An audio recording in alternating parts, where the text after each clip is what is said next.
Hey friend, hey, welcome back to my channel. And I am just ready to dive into this hot piping tea and this TikTok viral video by ReesaTeesa. And honey, it is chock full of life lessons for all of us. Little bit of background information if you haven't seen the video yet. Spoiler alert, there's probably going to be some spoiler alerts here in my video. So just want to give you a heads up. And I'll also link her actual TikTok video, the first one, so you can follow along. So this young woman, Atlanta native it appears to be, or Atlanta resident at least, she's an Atlanta resident, meets this man on Hinge, but they also matched on Bumble, I think. I think they definitely matched on two dating websites. Match on these websites, they go on a date, and I kid you not, 51 videos later, you're just like, what in the world? You're just blown away, right? You're blown away by the deception, by the savagery, and also blown away by just clearly the red flags, right? So let's just dive into it, little lesson by little lesson, and takeaway by takeaway.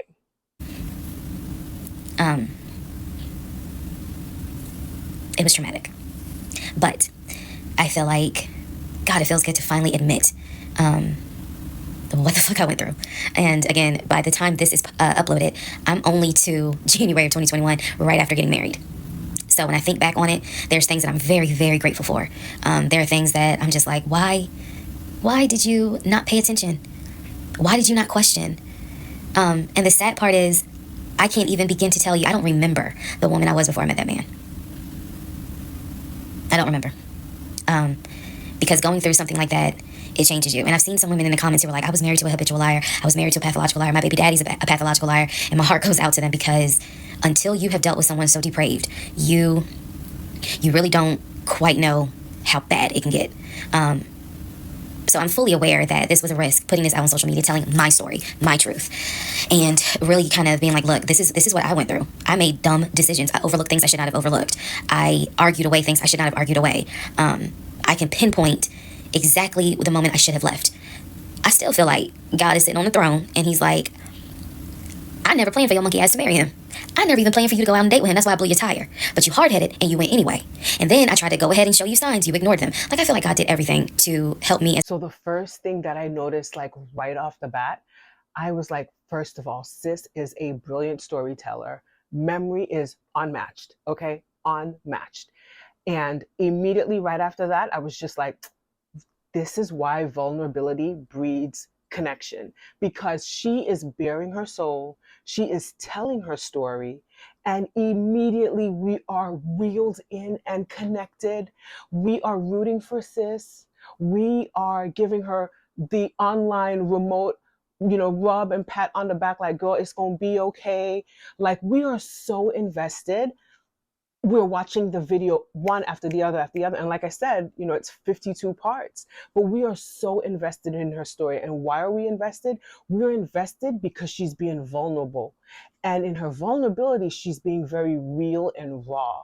And you immediately feel akin to her, because it reminds you, it's a reflection of your own self, right? It's a reflection of maybe your own situations you've been through, that you're like, oh my God, girl, been there, or I was almost there, he almost got me. So we're all just so reeled in, because her vulnerability is breeding this connection to her, right? And honestly, vulnerability and accountability go hand in hand. We hear her several times throughout the video say, oh my God, I know this is going to be embarrassing, this is going to be embarrassing for me, but I said I was going to tell the whole story, and I'm telling the whole story. And you feel that, like, you feel that so deeply, and so that was right off the back. Vulnerability breeds connection. And with her being vulnerable, and that leading to connection, and it reflecting her accountability, honey, I pray it leads to profitability for her too, because her views on TikTok, she is running it up.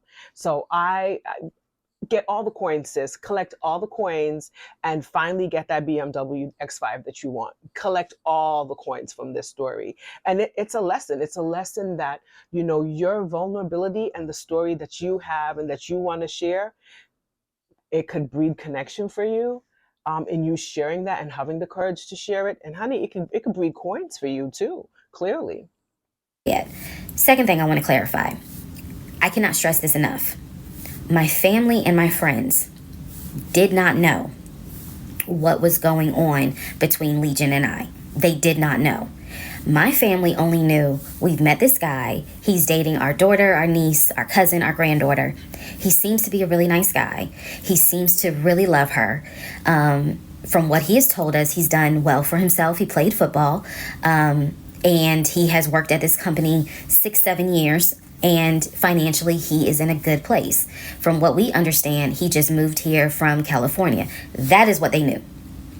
They did not know about the red flags I had. They did not know what was going on in my head. They did not know what was going on in my heart, because I did not want to look stupid.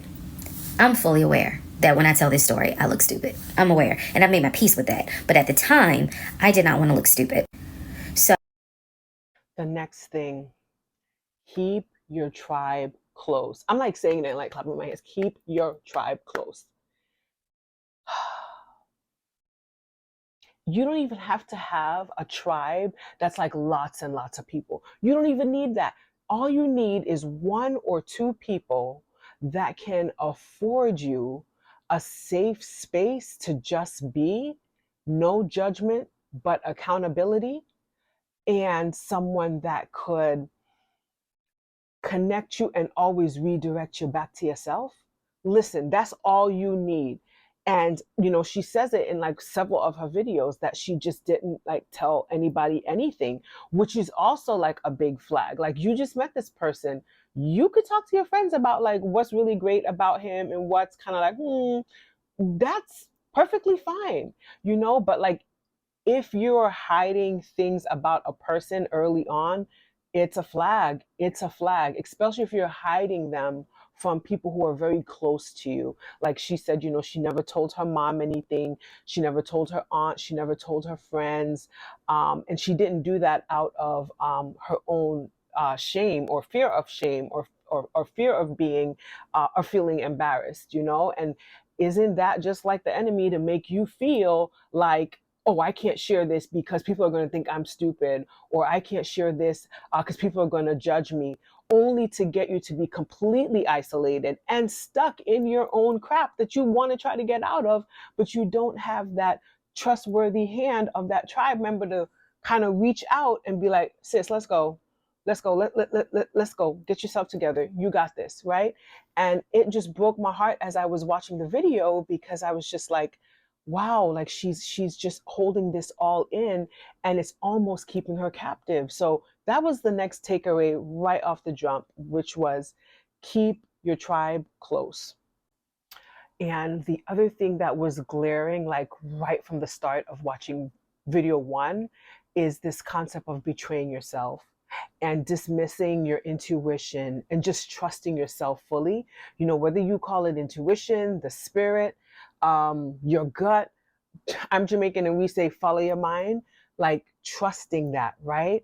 And I will never forget an interview I watched with Oprah and Caroline Miss. And it is so good. I'm going to play it right now. You know you're on the right path. Here's your clue. You're not put in a position to betray yourself. You don't betray yourself anymore. You're not put in a position where you feel like you have to negotiate your sense of integrity, which is an act of betrayal. Your heart, an act of betrayal. You don't feel like you have to compromise who you are. It feels right. I feel like this isn't costing me my power. This isn't costing me my psyche. This isn't costing me my soul. Okay, this is really good. This isn't costing me my good. sense of, I don't feel confused in some deep level. I'm not drained. But yeah, she basically nailed it. Like, don't betray yourself. You know, don't put yourself in positions where you have to betray yourself, because then you're not being true to yourself. And that was an underlining theme here. Like, she had a gut feeling about him. Her mom also did, so lean into that. Lean into that. Arguing in the house. The house was peaceful while she was here, even though behind the scenes we had just came off of the whole sexting incident with other women.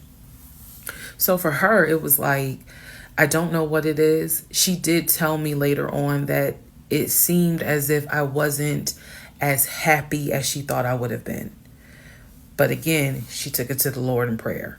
And her prayer was, God, protect my child. I don't know what's going on, but protect her.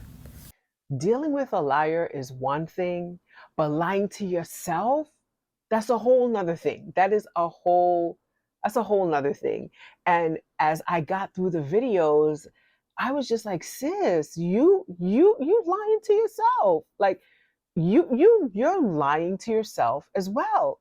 And I say that because in several videos you can tell that she's almost covering for him, in the aspect of she's not fully placing the ownership where it should be, which is with him, right? And I'm going to drop a clip so you can see exactly what I'm talking about. If your suspicions are confirmed and you still continue to engage, and like she continued to engage and be with him, it's like, sis, you are lying to yourself as well. She said to me, she was like, I don't even know who Matt is. She was like, that's not even his name. And so I knew what his actual government name, and she was like, no one calls him Matt. She was like, that must be his new personality. Or she was cracking a joke, but she was like, anything he tells you, you need to know is a lie. So I just asked her, I said, what was your experience? I said, because I can tell you the story he told me. And she stopped me right there. She said, whatever he told you was a lie. Part 29, who the fuck did I marry? So I asked her, how was your daughter? She said, my daughter's fine. And I said, okay. She said, what did he say about my daughter? And I will be honest with y'all, I didn't have the heart to tell her. So what I said instead was, oh, no, it was, with everything with COVID, I think he mentioned that she might have had COVID or was exposed to it. I downplayed it bad. I wasn't going to tell that woman that he said her daughter passed away. And in that clip, you hear her not completely expose him, like she just didn't want to completely expose first of all, the savagery and just the deep deception of his lie, and just how twisted his mind is to lie about the woman's daughter dying. And I was watching the video, and I was just like, sis, you don't need to protect him. You don't need to save face for him. You don't need to do any of that. Expose it, and that's also a part of her almost keeping up this lie for herself. So it was important to me to put on everything's great. We're really happy. We're looking for a house and everything's going well, knowing full well that behind the scenes, I couldn't figure out why he wasn't showing proof of funds. They did not know. And how could we not talk about this piece of wanting it so bad, you settle for anything? Glaring flag, video after video, and it's 52 videos, right? Glaring that you want something so bad, you want it to work so bad that you will settle for anything. And sis was at that point, she just kept on saying she was married, she wanted to get married, she wanted this house, she wanted to live in, I forgot the county, in Georgia. She just wanted it so bad that she just latched on to anything that would sell her a facade. And that's really what happened. And it was just a real life nugget of want what you want, have your goals, and have your dreams and the things you really desire, and be open to it, go after it, right? But never want it so bad that you put yourself in a position to be fooled. And I feel like this is exactly what happened to our good sis, you know. She just wanted it so bad, and it's absolutely no judgment. I know I've been there, and maybe you've been there too, and you can relate. But you know, these are the bumps and bruises in life that teach you a lesson, and you really get it, because the way you had to learn that lesson was just it was so painful, right? In her case, and in many of our cases, it's just so painful that how you had to learn the lesson, that you're like, oh God, I got it. I got it. You don't gotta quiz me again. I don't have to do a test retake. Oh, I got it. I got it. And this was one of those where I know she's like, I got it. I cannot want marriage this bad. I can't want the house and the picket fence and all of that with somebody so bad that I allow myself to overlook things that are glaring. When we enter into June, I have read the divorce documents for not one wife, but two wives. I have called San Diego State, verified they have no record of him. He claims he was a private citizen. I don't believe that. They're saying there's no record of him. I have pulled his background. It is showing that you've lived in Pennsylvania, Rhode Island, and Georgia. When I look at the addresses, it is tied to at least two women, both of whom I'm showing divorce records on file that you had. I've also verified that your grandmother actually died in 2008 and not in 2020 from COVID. I know all of this as I'm going into June. His birthday is June 17th. So all I've been doing is just trying to figure out what is it I'm going to do.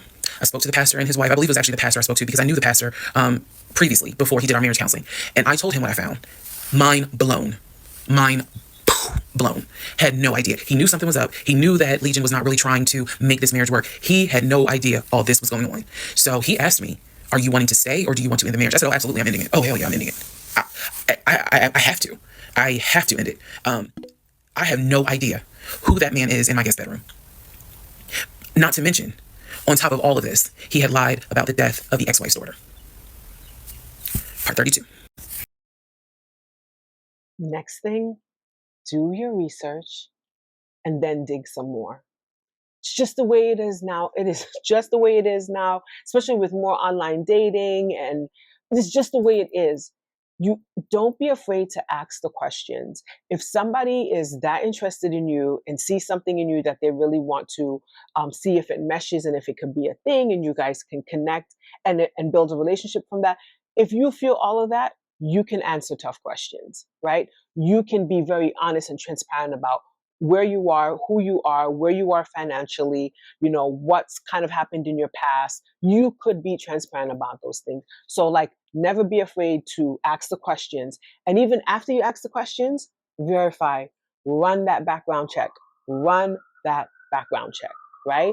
And meet the family, meet people that know them, you know, ask them questions about the person.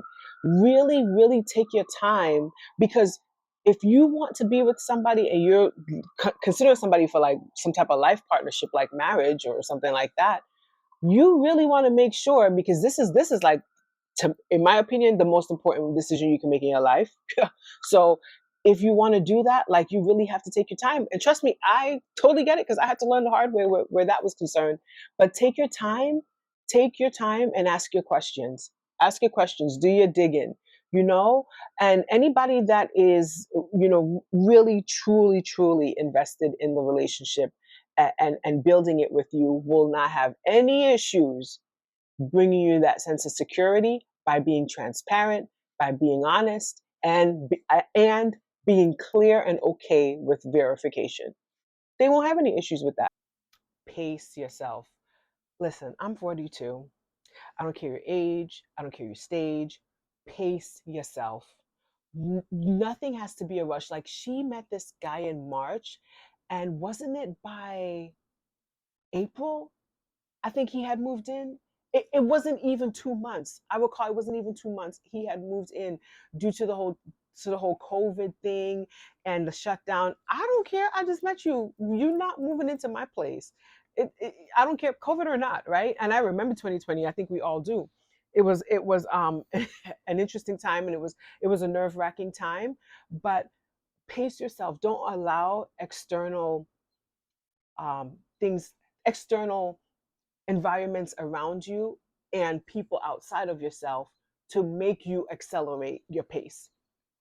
And things can accelerate fast, you know, or quicker than normal, and be completely okay. It's really how you feel on the inside with the pace and the progress of something, whether it's a relationship, whether it's friendship, you know, whether it's a business opportunity. How do you feel about the pace? Do you feel rushed? You know, all of that is things that you have to like tune into for yourself, you know, tune into for yourself, and not let what is outside of you dictate your pace for you. You know, you've got to tune into how you feel about the progression of a thing. And child, sis did not do that, you know. I was just, the minute he said it was coming to him moving in, I was like, oh my God, this man is going to move in and damn near be a squatter. I just know it. I just know it. Listen, shouts out to Reesa because she has given us so much content to mull over and create think pieces over and write blogs on and talk about, and just provide so much juicy content for content creators. And honestly, for us just personally, you know, to really reflect on our own self, our own story, and how we can own our own story, and be vulnerable and share, because it provides a space for other people to do the same, and other people to be empowered to own their story. So big, big shouts out to Reesa. And sis, I hope you get the BMW. I hope you get the house. I hope you get it all, because you know you really went through it, but you clearly have learned the lessons and have owned the story enough to be able to share it, without judgment on yourself, but in observation and just in like holding yourself accountable. So big, big shouts out to you. I'm going to dive right back in because I have like 10 episodes left to get into, but I had to stop and record because I was like, there is so many gems here. So I hope it was all helpful, and can't wait for you to catch me on my next video. Bye.